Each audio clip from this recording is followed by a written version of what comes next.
नमस्कार, स्वागत है आप सभी का पंचतत्व में। मैं आपके साथ कोमल। अब तक हमने आपको बताया उन 3 सांसदों के बारे में जिन्हें उम्र कैद की सजा हुई।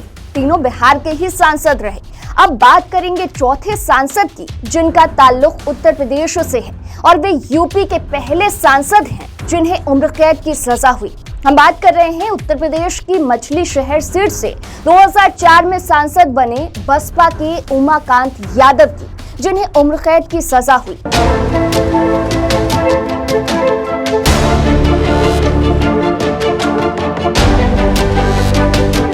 दो जीआरपी सिपाही समेत 3 लोगों की हत्या के मामले में 27 साल के ट्रायल के बाद उमाकांत यादव को अगस्त 2022 में सजा मिली। उन पर हत्या का वो मामला 1995 से ही चला आ रहा था। इस फैसले के पहले तारीखों की लिस्ट लंबी है। फैसला 598 सुनवाइयों के बाद आया था। दरअसल मामला 4 फरवरी 1995 का है। शाहगंज स्टेशन मास्टर कार्यालय प्लेटफॉर्म नंबर 1 पर बेंच पर बैठने की बात को लेकर कुछ लोगों में झगड़ा हो गया। उसमें उमाकांत यादव का ड्राइवर राजकुमार भी शामिल था। सूचना पर जीआरपी चौकी के सिपाहियों ने राजकुमार को हिरासत में ले लिया। इसकी खबर उमाकांत तक पहुंची तो 7 लोगों के साथ वो मौके पर पहुंच गया। ड्राइवर को छुड़ाने के लिए जीआरपी पुलिसकर्मियों पर अंधाधुंध गोलियां बरसाई, जिसमें जीआरपी सिपाही अजय सिंह की मौत हो गई, जबकि सिपाही ललन सिंह, रेलवे कर्मचारी निर्मल वाटसन और यात्री भरत लाल गोली लगने से जख्मी हो गए। आरोपियों ने जीआरपी चौकी के माल खाने को लूटने की भी कोशिश की थी। सीबीसीआईडी ने मामले की जांच की। साक्ष्यों और गवाहों को देखते हुए एमपी एमएलए कोर्ट ने उमाकांत यादव समेत 7 आरोपियों को दोषी करार दिया था। उमाकांत यादव पर पहली बार मुकदमा तो साल 1977 में ही दर्ज हुआ था। इसके बाद आजमगढ़, लखनऊ और जौनपुर में 36 आपराधिक मामले दर्ज हुए। इसमें धोखाधड़ी, लूट, हत्या, लोक संपत्ति को नुकसान पहुंचाने जैसे अन्य कई गंभीर मामले शामिल हैं। यूपी की सियासत में बहुचर्चित गेस्ट हाउस कांड में भी उमाकांत यादव का नाम सामने आया था। 2 जून 1995 को लखनऊ में मीराबाई मार्ग पर बने गेस्ट हाउस में मायावती अपने विधायकों के साथ मीटिंग कर रही थी। बसपा के समर्थन वापस लेने से मुलायम सिंह यादव की नेतृत्व वाली सपा सरकार अल्पमत में आ गई थी। इसी दौरान सपा के नाराज कार्यकर्ताओं ने गेस्ट हाउस पर धावा बोल दिया। वहां पर समाजवादी पार्टी के लोगों ने जमकर मारपीट की और मायावती तक पर हमला बोल दिया था। किसी तरह बसपा नेताओं ने मायावती को सपा के उग्र कार्यकर्ताओं से बचाया था। इस मामले में शिवपाल यादव, माफिया डॉन अतीक अहमद, अन्ना शुक्ला और उमाकांत यादव का नाम सामने आया था।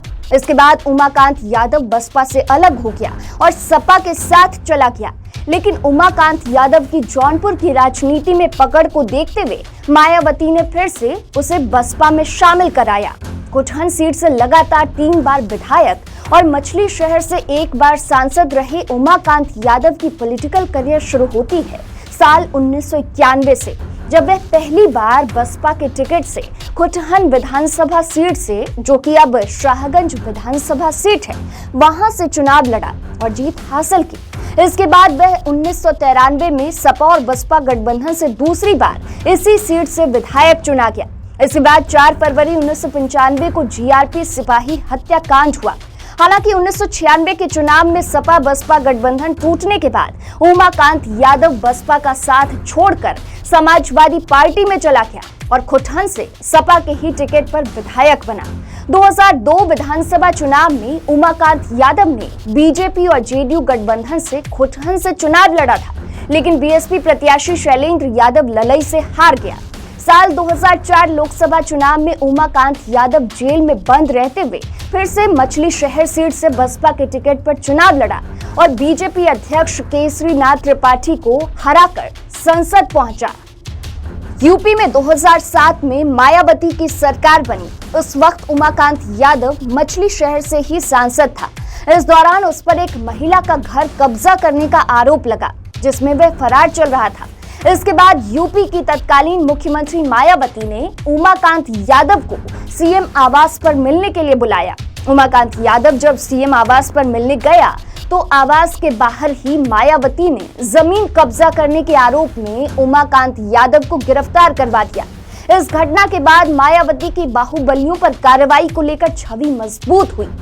गिरफ्तारी के बाद काफी समय तक उमाकांत यादव जेल में रहा। इस घटना के बाद उमाकांत का सियासत भी खत्म हो गया। इसके बाद उमाकांत यादव कभी चुनाव नहीं लड़ पाया। तो इस वीडियो में फिलहाल इतना ही। अगले वीडियो में बात होगी अगले सांसद की जिसे उम्र कैद की सजा हुई। आप देखते रहिए पंचतत्व। अब तक हमारे चैनल को सब्सक्राइब नहीं किया है तो सब्सक्राइब कर लें। वीडियो अगर आप फेसबुक पर देख रहे हैं तो हमारे फेसबुक पेज को फॉलो और लाइक जरूर कर लें।